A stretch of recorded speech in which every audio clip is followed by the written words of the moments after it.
Alléluia.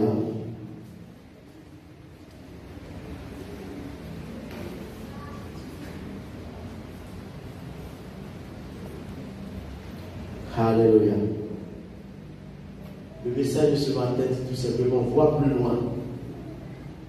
Amen. Vois plus loin. Est-ce qu'il y a quelqu'un qui veut voir plus loin ce matin? Alléluia. Vois plus loin. Amen. Vois plus loin. Et bien aimé, quand nous disons voir plus loin, nous sommes en train de toucher la vision, de parler de la vision. Amen. Pour voir plus loin, il faut avoir la vision de Dieu. Alléluia. Là, je viens de parler de la vision. Amen. Dans le mot vision, nous avons le mot voir.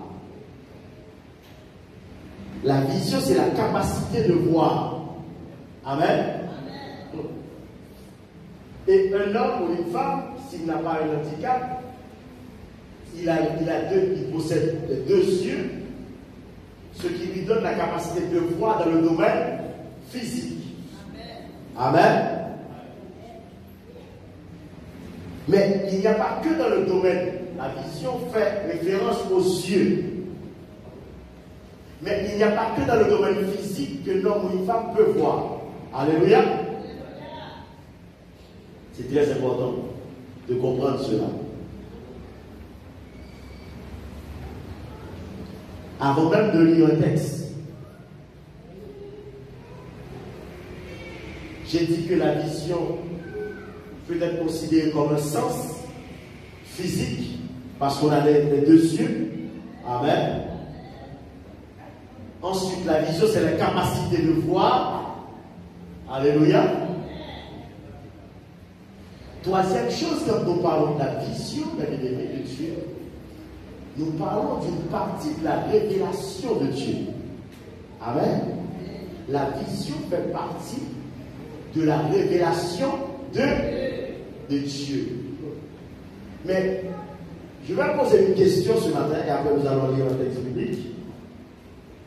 Pourquoi la Bible parle de révélation de Dieu?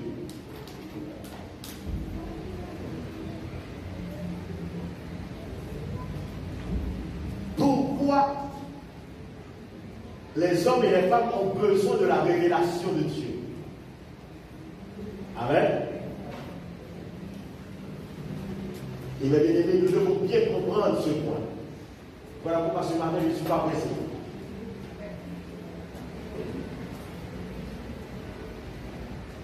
Je ne suis pas pressé ce matin. Alléluia.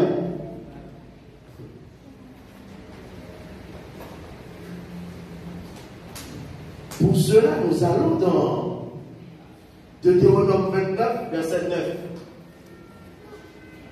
Je suis toujours sur la première question que je viens de poser ce matin. Pourquoi la révélation? Deutéronome 29, verset 9.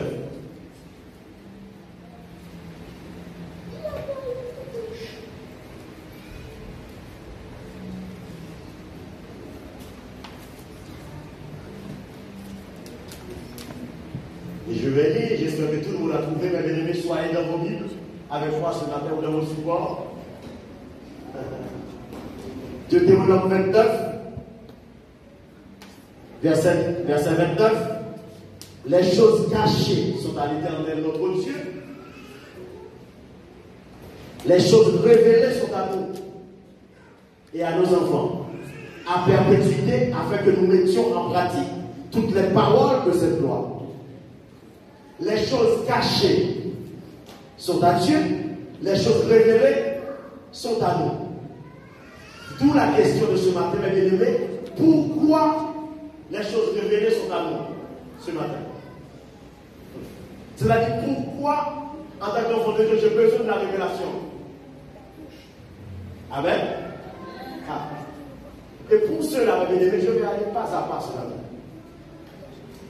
Et il y a ce qu'on appelle chez Dieu les attributs divins.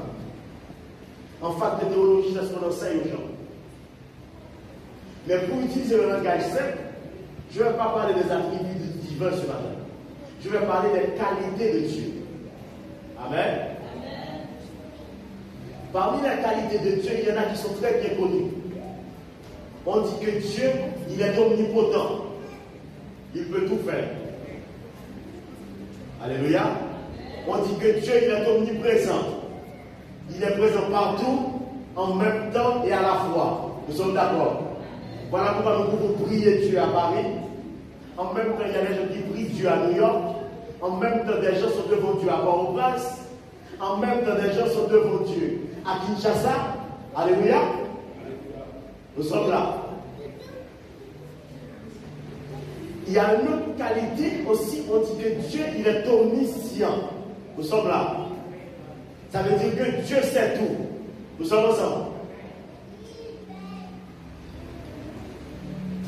Mais Dieu sait tout. Donc, avant d'aller là, dans ses qualités, il y a des qualités que Dieu choisit de partager avec les hommes. Amen. Exemple. Dieu, il est tout puissant, il a de la puissance. Il peut partager la puissance avec un homme. Amen. Amen. Nous sommes d'accord. Il y a des gens qui ont des dons de puissance. Nous sommes là. Dieu partage sa puissance. Nous sommes là. Dieu sait tout. Ça veut dire que Dieu a toute connaissance. Nous sommes ensemble. Dieu peut décider de partager sa connaissance avec un homme. Est-ce que nous sommes là ce matin? Mais question. Est-ce que Dieu, dans son amour, a décidé de partager toute sa connaissance avec l'homme? Hein? Soyez avec moi ce matin, mes bien-aimés. Est-ce que Dieu a décidé de partager toute sa connaissance? Ok, tout le monde dit non. Gloire à Dieu.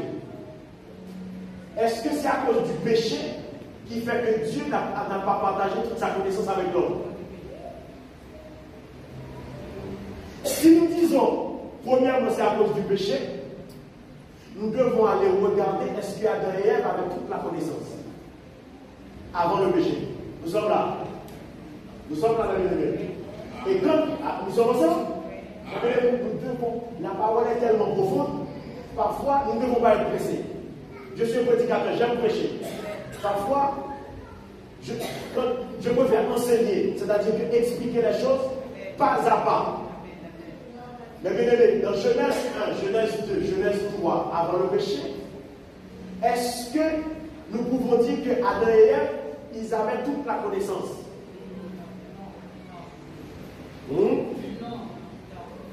Est-ce que le péché était là? Le péché n'était pas là, mais Adam et Ève n'avaient pas toute la connaissance de Dieu. Nous sommes ensemble. Donc ce n'est pas le péché qui fait que Dieu n'a pas partagé toute sa connaissance avec l'homme. Donc de sa volonté première, de sa volonté, ce qu'on appelle la volonté parfaite de Dieu, il avait décidé, je ne vais pas partager tout ce que je sais avec l'homme. Je vais partager une partie. Est-ce que nous sommes là? Premier point. Donc, si déjà vous avez saisi ce point, nous pouvons continuer. Donc, avant le péché ou après le péché, Dieu avait décidé de ne pas partager toute la connaissance qu'il avait avec l'homme. Donc, l'homme n'était pas omniscient dans le jardin d'Éden. Exemple, parce que parfois il faut toujours donner des exemples. Si Ève avait toute la connaissance, quand Satan s'est présenté en Genèse 3, pour lui dire que est-ce que Dieu a réellement dit, Ève allait savoir que Satan est venu pour la tenter, pour la faire tomber. Alors que Ève s'est laissée piéger, l'une des raisons qui pourrait expliquer qu'elle s'est laissée piéger, c'est parce qu'elle n'était pas omnisciente, elle n'avait pas la connaissance, elle ne savait pas ce qui se passait dans le cœur de Satan. Est-ce que nous sommes là? Nous sommes, mais je suis toujours sur le premier point, la connaissance. Donc maintenant, Dieu sait tout, mais il n'a pas partagé tout avec l'homme. Amen. Donc entre ce que Dieu sait et ce que l'homme sait, il y a une différence. Alléluia. Par exemple, Dieu sait tout ici, il donne cette partie-là à l'homme. Entre ce que Dieu sait là et ce que l'homme sait, il y a cette différence. Amen. Eh bien, avançons. Deutéronome 29, verset 9 nous dit que les choses révélées sont à l'homme. Les choses cachées sont à Dieu. Ça veut dire toute la connaissance cachée que Dieu a là, qu'il n'a pas encore partagée avec l'homme, c'est quelque chose qui doit être révélé à l'homme. La révélation de Dieu vient du fait qu'entre ce que Dieu sait et ce que l'homme sait, il y a une différence. Amen. Amen. Donc quand nous parlons de la révélation, pourquoi Dieu veut me révéler des choses? C'est parce qu'il y a des choses chez Dieu qu'il n'a pas encore partagées avec moi. Nous sommes là. Amen. Donc quand Dieu commence à révéler des choses, c'est que Dieu commence à partager certaines choses qui étaient cachées. Voilà pourquoi la Bible dit les choses cachées sont à Dieu et les choses révélées sont à nous. Nous sommes là. Amen. Alléluia. Nous parlons de la révélation. Et nous avons dit que la vision fait partie de la révélation.